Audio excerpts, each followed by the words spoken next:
경북 구미시에 있는 아파트 물건입니다. 유모 씨는 2013년 10월 1일 날 보증금 1억 2,500만 원에 전세권 설정을 합니다. 그리고 나서 15일 후인 2013년 10월 15일 날 전입신고까지 해요. 임차권과 전세권, 이 두 가지 권리를 함께 갖고 있는 건 뭐죠? 맞아요. 슈퍼 임차인입니다. 쭉 살다가 2019년 12월 3일 날 이 전세권으로 임의 경매 신청을 했어요. 전세권으로 경매 신청을 하면 뭐가 되나요? 돈으로 바뀌는 돌연변이 전세권인 거예요. 돌연변이 전세권은 소멸되니까 스스로 말소, 기준, 권리가 된다. 맞죠? 이걸 어디서 확인하면 되냐면요. 매각물건 명세서를 보면 최선 순위 설정에 뭐라고 돼 있나요? 여기 전세권으로 되어 있죠. 전세권은 소멸되는데 뭐 남았어요? 임차인에게는 이 임차권이 아직 남아있는 거예요. 임차권의 대항력, 이 대항력으로 보증금을 지키는 겁니다. 근데 이 당시 시세를 보니까 어때요? 매매 실거래가는 1억인데 보증금이 1억 2,500만 원이래요. 이런 물건은 아무도 안 들어가겠죠. 계속 유찰이 되다가 결국엔 임차인 유모 씨가 8천만 원의 셀프 낙찰을 받습니다. 다음은 서울 서초동에 있는 주거용 오피스텔 물건입니다. 여기에 홍모 씨도 2022년 8월 16일 날 전세권 등기를 하고요. 전입신고는 2022년 8월 2일 날 합니다. 이 물건은 전입일이 더 빠르네요. 그리고 나서 2년 후에 임차인 홍모 씨는 이 임차권으로 판결문을 받아 강제 경매 신청을 합니다. 이 전세권으로 빠르게 임의 경매 신청을 해도 되는데 이 홍모 씨는 첫 번째로 꺼내 쓴 카드가 뭐예요? 소송을 거쳐야 하는 이 임차권을 쓴 거예요. 그쵸? 오리지널 전세권은 그대로 인수 상태로 두고 임차권으로 경매가 시작된 겁니다. 맞죠? 그럼 이 물건의 말소기준 권리가 뭔지 볼게요. 매각물건 명세서를 보면 최선 순위 설정이 뭐라고 돼 있어요? 전세권이 아니고 2024년 7월 24일 날 설정된 압류라고 나와 있습니다. 임차인 홍모 씨는 이 전세권으로 아무것도 안 한 겁니다. 그럼 이 전세권은 낙찰자에게 인수되는 오리지널 전세권인 거예요. 그 내용을 밑에 비고란에 뭐라고 써 있어요? 을구 13번 전세권 설정 등기는 말소되지 않고 매수인에게 인수됨. 이렇게 매각물건 명세서에도 적어 놓은 겁니다. 이 물건 누가 낙찰 받았는지 봤더니 이 물건도 임차인 홍모 씨가 신건에 셀프 낙찰을 받아갑니다. 아니 좀 기다려 봐도 되는데 신건에 임차인이 셀프 낙찰을 왜 받았을까요? 홍모 씨의 보증금은 2억 1천만 원인데 시세를 한번 보니까 어때요? 기다려도 다른 낙찰자를 기대하기엔 좀 힘들어 보입니다. 그쵸? 이걸 우리만 아는 게 아니라 이 임차인도 알고 있는 거예요. 홍모 씨의 셀프 낙찰은 어쩔 수 없는 선택이 되는 겁니다. 이 두 가지 케이스의 공통점이 뭔가요? 슈퍼 임차인의 물건은 어찌 됐든 이 보증금이 해결이 돼야 되는데 시세가 보증금에 비해 받쳐주질 못하니까 다른 사람들이 입찰을 하고 싶어도 못하는 거예요. 그쵸? 그럼 이런 슈퍼 임차인 물건은 다 입찰을 할 수 없는 건가요? 계속 볼게요.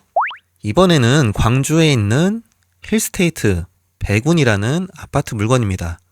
마찬가지로 2020년 10월 6일 날 이모 씨가 전세권 설정을 합니다. 그리고 같은 날 전입신고와 확정일자까지 받았네요. 전세 보증금은 3억 원으로 나와 있습니다. 이 물건은 임차인이 아닌 다른 사람, 제3자가 강제 경매 신청을 했고 이모 씨는 임차권의 지위로 배당 요구를 합니다. 그럼 어때요? 전세권으로는 아무것도 안 한 겁니다. 그럼 이 전세권은 뭐예요? 인수 상태인 전세권으로 남겨둔 거예요. 매각 물건 명세서를 한번 볼게요. 매각 물건 명세서를 보면 어때요? 최선 순위 설정이 2024년 5월 8일 날 강제 경매 개시 결정. 강제 경매 기입 등기가 말소 기준 권리가 되는 거예요. 전세권은 그대로 남겨두고 임차권으로 배당 요구를 한 케이스인데요.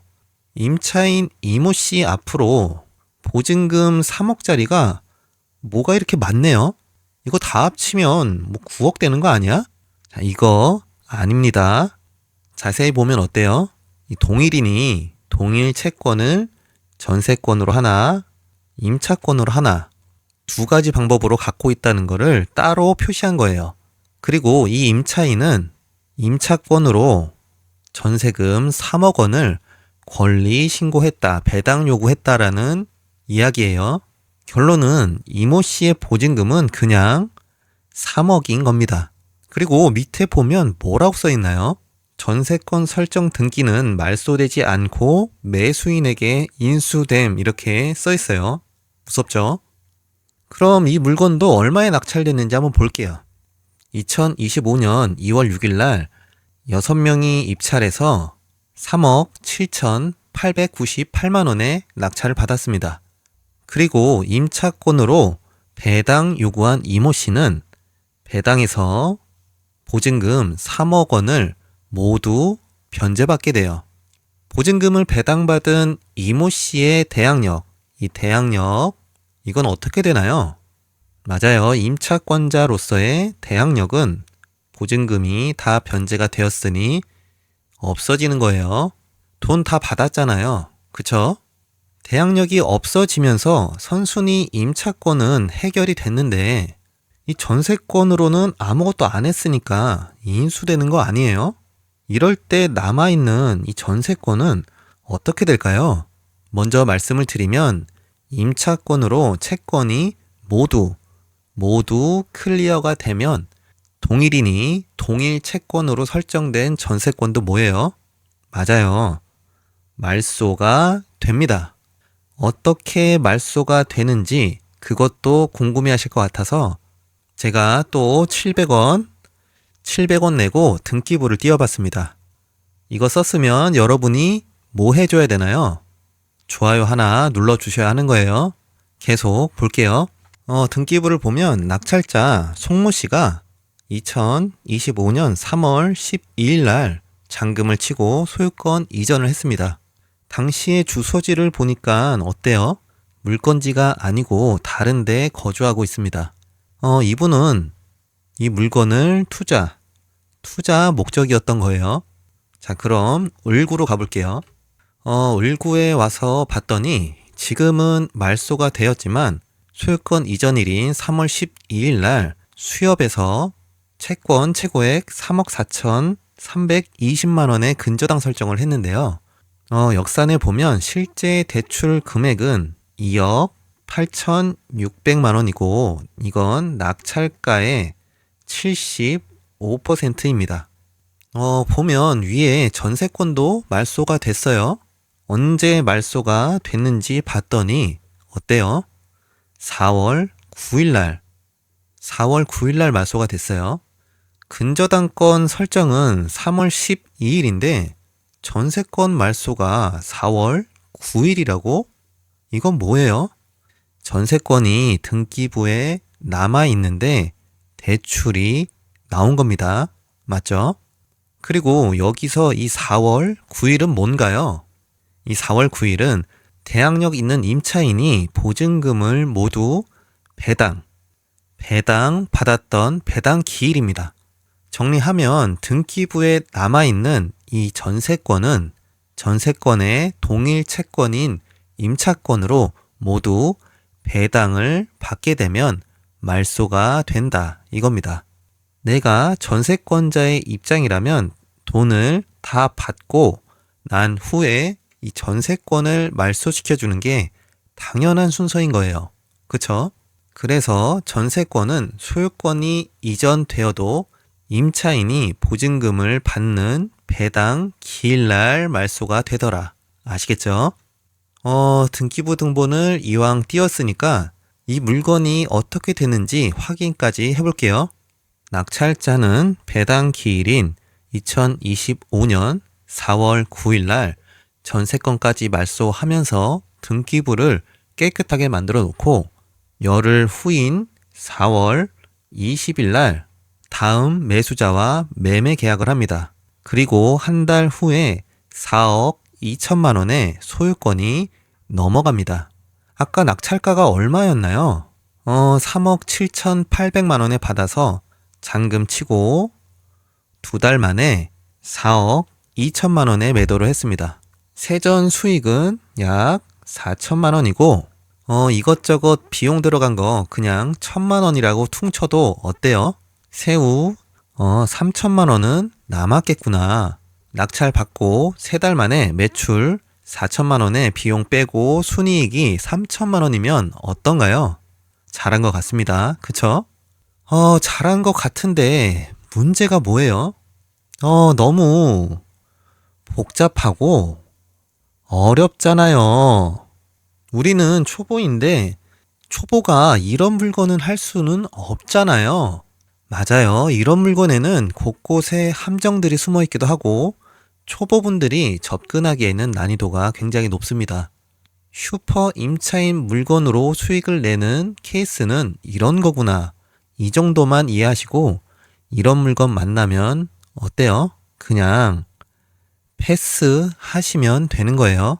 대신에 이렇게 어려운 거 말고 우리도 충분히 입찰 가능한 전세권 물건을 말씀드려 볼게요. 자, 마지막 부산 동래구에 있는 주거용 오피스텔 물건입니다. 2021년 7월 30일 날 보증금 1억 9천만 원에 전세권 설정이 되어 있고요. 마킹 처리되어 있어 안 보이지만 등기부를 보면 이거 한국 마사회입니다. 한국 마사회? 우리가 이름만 들어도 뭔지 알만하다는 건 뭔가요? 이거는 법인이구나. 그쵸? 임차인 현황을 보니까 전입이 아무도 안 돼 있어요. 전세권을 설정하는 이유 중에 하나가 임차한 주택의 전입신고. 이 전입신고를 할 수 없는 경우가 있다고 아까 설명을 드렸어요. 기억나시죠? 그럼 이 물건은 뭔가요? 임차권은 없고 전세권만 있는 경매 사건입니다. 그래서 누가 경매를 신청했는지 봤더니 어때요? 전세권자인 한국 마사회가 이미 경매에 신청을 했대요. 그럼 이 전세권은 뭔가요?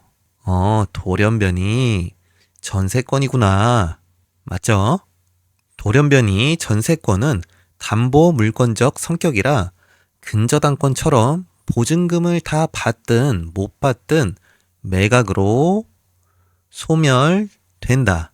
맞죠? 이 전세권이 소멸되는 권리로 바뀌었으니까 이 전세권은 뭐가 돼요? 말소 기준 권리가 된다고 했어요.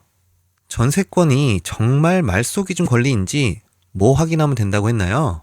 매각 물건 명세서에서 확실히 확인을 해야 되는 거예요. 매각 물건 명세서를 봤더니 최선 순위 설정이 2021년 7월 30일 날 설정된 전세권으로 나와 있네요. 좋습니다. 자, 정리하면 이 물건은 임차권이 없는 전세권자가 임의 경매에 신청을 하였고 그 전세권은 매각으로 소멸된다. 그럼 입찰자는 시세 조사만 정확히 해서 입찰하면 되는 안전한 물건이다. 이겁니다. 이런 물건을 또 뭐라고 부르냐면요. 대항력 없는 돌연변이 전세권이라고 합니다. 이 물건도 어떻게 낙찰되는지 한번 볼게요.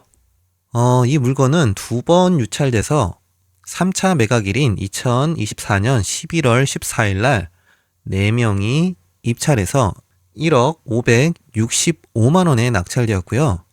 네이버 부동산을 보면 같은 평형에 나와 있는 매매 물건의 최저가는 1억 9천만 원이고 월세는 보증금 1천만 원에 한 60만 원 정도면 거래가 되는 것 같습니다.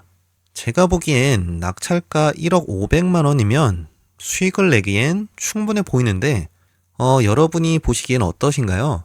꼭 어려운 물건이 아니더라도 충분히 수익을 낼 수 있다더라 이겁니다. 빨간 글씨로 무섭게 전세권이라고 써져 있어도 우리 눌러볼 순 있잖아요. 눌러봤는데 전입이 없고 소멸되는 전세권이면 안전한 물건이다. 대항력 없는 돌연변이 전세권. 이 포인트 기억해 두셨다가 물건 검색하실 때 활용해 보시는 걸 추천드릴게요.